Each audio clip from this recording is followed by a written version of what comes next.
अस्सलाम वालेकुम वरहमतुल्लाहि वबरकातुहू। अजीज तलबा, आप जानते हैं कि तलफ़्फ़ुज़ की दुरुस्ती में, पढ़ंत में एराब का बहुत अहम किरदार हुआ करता है। जब अल्फाज पर एराब यानी ज़ेर, ज़बर, पेश, जज़म, तशदीद वगैरह लगे हों तो उनको दुरुस्त तलफ़्फ़ुज़ से पढ़ना आसान हो जाता है। आइए आज हम कुछ अल्फाज पर एराब लगाकर उन्हें दुरुस्त तलफ़्फ़ुज़ से पढ़ने की मश्क करते हैं। पहला लफ्ज़ है मजमुआ। अब आप देखें कि हम कैसे एराब लगा रहे हैं। मीम के ऊपर ज़बर और जीम के ऊपर जज़म। तो क्या हो गया? मज, फिर मीम के ऊपर पेश और वाव के ऊपर जज़म। तो क्या हो गया? मजमू। और फिर आइन के ऊपर ज़बर और हा के ऊपर जज़म। तो अब ये क्या लफ्ज़ बन गया? मजमुआ। मजमुआ। इसको मजमावा या कुछ और नहीं पढ़ेंगे। अजीज तलबा, हमारा दूसरा लफ्ज है जोग्राफिया। अगर इस पर एराब न लगे हों तो तलबा इसको जिग्राफिया, जिग्राफी या जोग्राफी भी पढ़ सकते हैं। तो आइए इस पर एराब लगाते हैं। सबसे पहले जीम पर पेश लगाइए, गैन पर जज़म लगाइए। तो क्या बन गया? जोग। अब रा पर आपने लगा दिया ज़बर, फे के नीचे आपने लगा दी ज़ेर और फिर या के ऊपर आपने लगा दिया ज़बर और फिर हा पर जज़म। तो क्या बन गया? जोग्राफिया।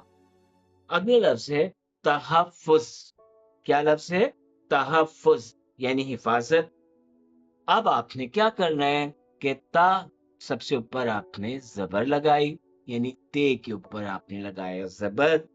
फिर उसके बाद आपने हा पर भी ज़बर लगाया। फिर उसके बाद फे है, फे पर आपने तशदीद लगाई। फे पर क्या लगाई?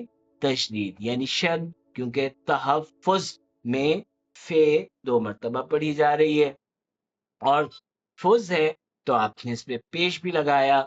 उसके बाद आखिरी जो आपके पास हर्फ है वो है ज़ोए। तो ज़ोए पर आपने लगा दिया जज़म। तो ये लफ्ज़ बना तहफ़्फ़ुज़। अब अगर एराब नहीं लगे होंगे, तहफ़्फ़ज़ भी पढ़ सकते हैं, तहफ़्फ़ज़ पढ़ सकते हैं, तशदीद के बगैर पढ़ सकते हैं। अगला लफ्ज़ है अलबत्ता। आपने अलिफ के ऊपर ज़बर लगाया, लाम पर जज़म लगाया। तो क्या बन गया? अल। अब बा के ऊपर आपने लगाया ज़बर और ता के ऊपर आपने जो है तशदीद भी लगाई और ज़बर भी, चूंकि इसको 2 मर्तबा पढ़ना है। अलबत्ता। ठीक है, तो ये मुकम्मल हो गया। अब अगला लफ्ज है आशूब चश्म। दरअसल ये लफ्ज है आशूबे चश्म। तो आपने क्या किया? अलिफ मद, अलिफ के ऊपर मद लगा हुआ है तो इस पर तो एराब नहीं लगाना। शीन पर आपने पेश लगाया और वाव पर जज्म। तो बन गया आशू। और फिर बे पर आपने कुछ नहीं लगाना, लेकिन बे के नीचे फिर आपने जो है वो इजाफत लगा दी, यानी जेर। तो लफ्ज बन गया आशूबे।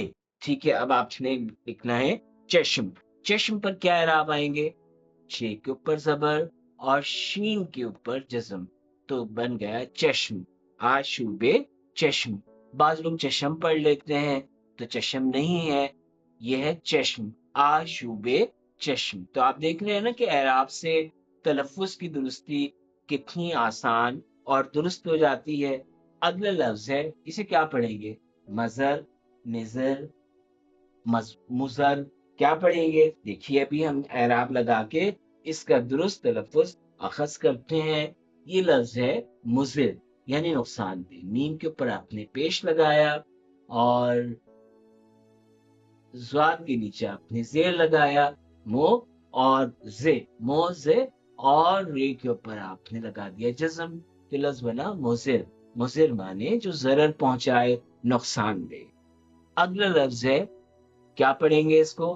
बगैर एराब के तो आप बहतात भी पढ़ सकते हैं, बहतात भी पढ़ सकते हैं, लेकिन असल में ये लफ्ज़ है बहुतात, यानी किसी चीज़ का बहुत ज़्यादा होना, किसी चीज़ की तादाद को ज़ाहिर करना।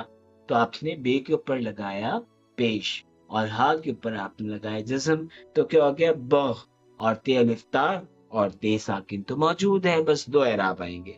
اس کے بعد دیکھیں لفظ کیا ہے، اس کو اگر اعراب کے بغیر دیکھیں تو یہ فضلہ بھی ہو سکتا ہے، فضلہ بھی ہو سکتا ہے، لیکن جب ہم اعراب لگا دیں گے تو اس کا درست تلفظ ہمارے سامنے آ جائے گا، یہ لفظ ہے فضلہ۔ ٹھیک ہے، فے کے اوپر آپ نے کیا لگایا، پیش، اور زواد پہ آپ نے لگایا جزم۔ ٹھیک ہے، تو کیا بن گیا فز، اور پھر لا کے اوپر آپ نے لام کے اوپر لگایا زبر، اور ہا کے اوپر آپ نے لگایا جزم، تو یہ لفظ بنا فضلہ۔ فضلہ، فضلہ کا مطلب ہوتا ہے جو چیز خط مطلب غیر ضروری ہو، یعنی اس کو آپ ترک کر دیں۔ اس کے بعد اگلا لفظ ہے، اس کو دیکھنا عموماً بچے غلط پڑھ رہے ہوتے ہیں، یہ کیا ہے، کوڑا کرکٹ، نہیں، یہ لفظ ہے کوڑا کرکٹ، یہ کرکٹ نہیں ہے۔ کاف کے اوپر آپ نے لگایا، کاف کے اوپر آپ نے لگایا پیش، ٹھیک ہے، اور اس پر آپ چاہیں واؤ پر تو جسم لگا دیں، کاف واپش کوڑے الفڑا کوڑا۔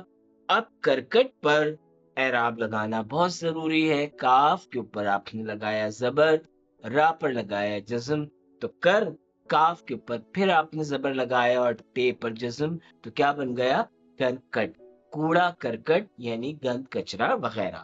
آخری لفظ ہے، اس کو آپ کیا پڑھیں گے، مہم بھی پڑھ سکتے ہیں، مہم بھی پڑھ سکتے ہیں، لیکن جب اعراب لگیں گے تو پھر درست تلفظ سے آپ پڑھیں گے، یہ لفظ ہے مہم۔